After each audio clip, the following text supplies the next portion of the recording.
ചേട്ടായിക്ക് എന്താ ഇത്ര പിടിവാശി? ഇപ്പൊ തന്നെ ആവശ്യമുള്ള കച്ചവടമല്ലേ? ഈ സ്ഥലം കൂടി വിറ്റ് മുതലിറക്കേണ്ട കാര്യമുണ്ടോ? വേണം. ഇല്ലെങ്കിൽ ഇതുവരെ ഇറക്കിയതും കരുതി വെച്ചതുമെല്ലാം കൈവിട്ടു പോകും. സകലതും തകരും. തകരുന്നത് ഈ കച്ചവടമല്ലേ? തകരുന്നെങ്കിൽ അങ്ങ് തകരട്ടെ.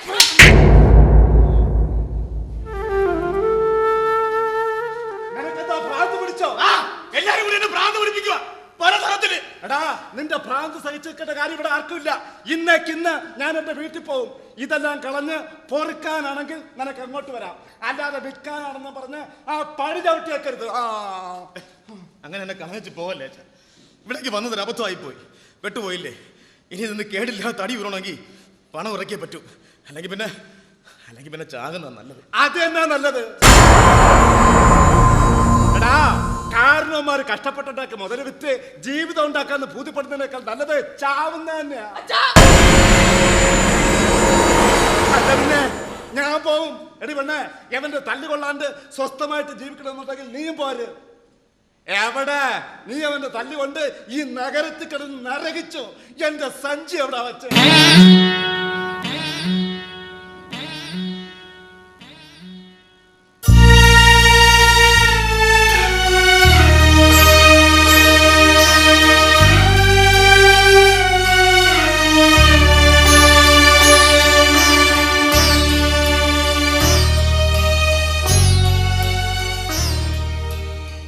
ചേട്ടായി,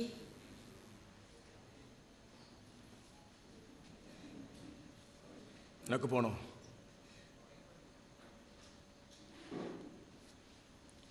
പൊയ്ക്കോ വച്ച, ഞാൻ തടയില്ല. ഞാൻ പോവില്ല എന്നറിഞ്ഞിട്ടും പിന്നെന്തിനാ ചേട്ടായി? ചേട്ടായി ചേട്ടായി എന്തിനാ എന്നെ തല്ലിയേ?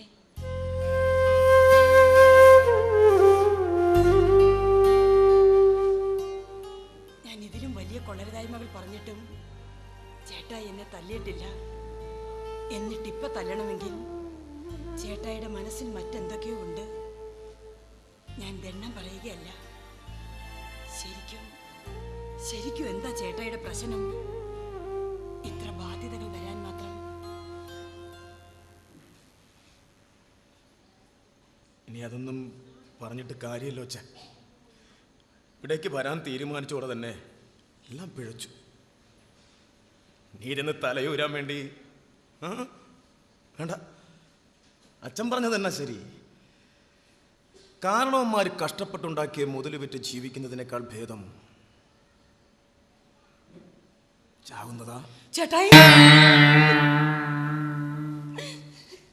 നീ എന്നോട് ക്ഷമിക്ക്. എൻ്റെ മനസ്സിലെ ദേഷ്യവും സങ്കടവും മറ്റാരെയും തല്ലി തീർക്കാൻ ചേട്ടായിക്ക് കഴിയാത്തത് കൊണ്ട് നിന്നെ തല്ലിന്ന് കരുതിയാൽ മതി. ഇനി ഒരിക്കലും നിന്നെ ചേട്ടായി തല്ലില്ല, ഒരിക്കലും. എനിക്കതിന് പിണക്കൊന്നും ഇല്ലല്ലോ ചേട്ടായി. നീ ചെല്ലേ. ചെന്ന് അച്ഛൻ പോകാൻ കുറച്ച് ശ്രദ്ധിക്കേ, തടയണ്ട. പിന്നെ അച്ഛനെ സാധനങ്ങൾ പാക്ക് ചെയ്ത് കൊടുക്കണം, വണ്ടി കാശ് കൊടുക്കണം, വണ്ടി കയറ്റി വിടണം. ചെല്ലേ.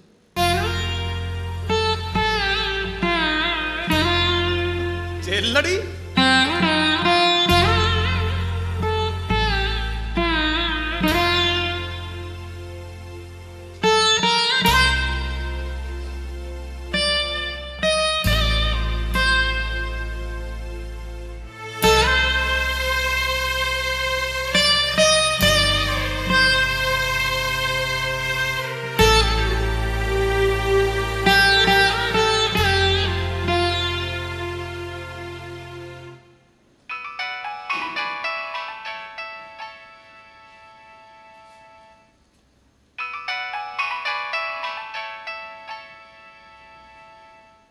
ഞാൻ കേണല, sorry, Amanullah Mustafa.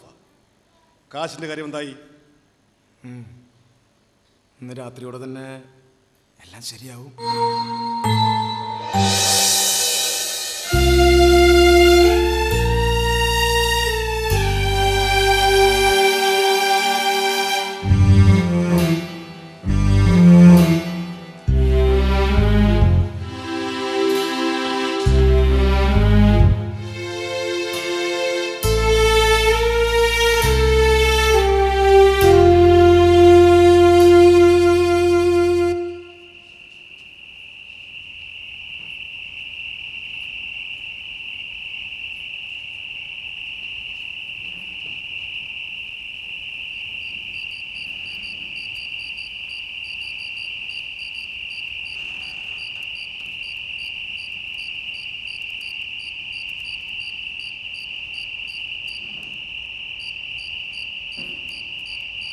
Hello hello ദേവശ, ഞാനാ ദാസനാ.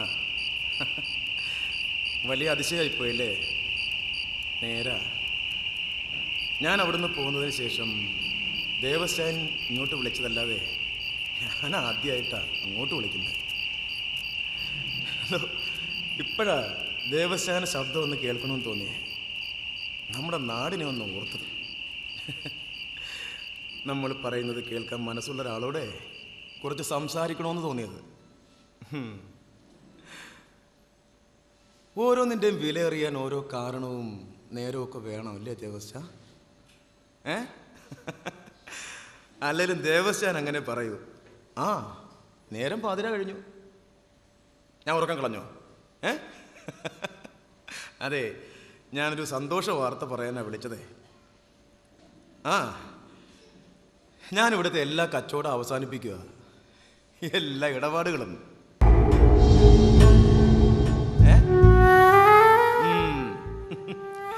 അതെ, നാട്ടിലിരുന്ന് പറഞ്ഞ് കേൾക്കുമ്പോൾ നഗരം ഒരു മഹാസംഭവമാണ്. വന്ന് കണ്ടാലേ അതിൻ്റെ വലിപ്പം മനസ്സിലാവും. പിന്നെ ശബ്ദം, മണം, ചതിക്കുഴികൾ, ആ കുറേയൊക്കെ ഞാൻ മനസ്സിലാക്കി. ഇനി ഇന്ന് ആദ്യമായിട്ടേ ഞാനതിൻ്റെ ആഴം മനസ്സിലാക്കുക.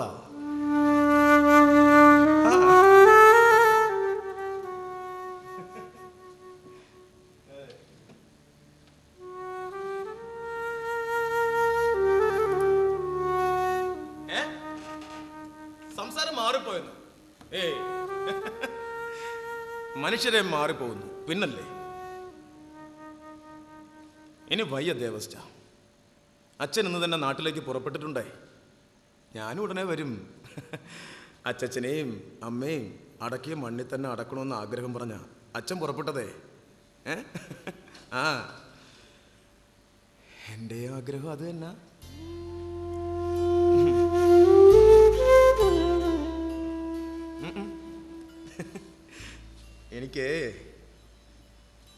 എനിക്ക് കുറെ തെറ്റുകൾ പറ്റി. എല്ലാ പിഴവുകളും ഞാനിന്ന് തിരുത്തും. എല്ലാ തെറ്റിനും എല്ലാവരോടും ഞാൻ മാപ്പ് ചോദിക്കുന്നു. ഓ, ഒന്നുമില്ല ദേവസ്ഥ, പറയണമെന്ന് തോന്നി.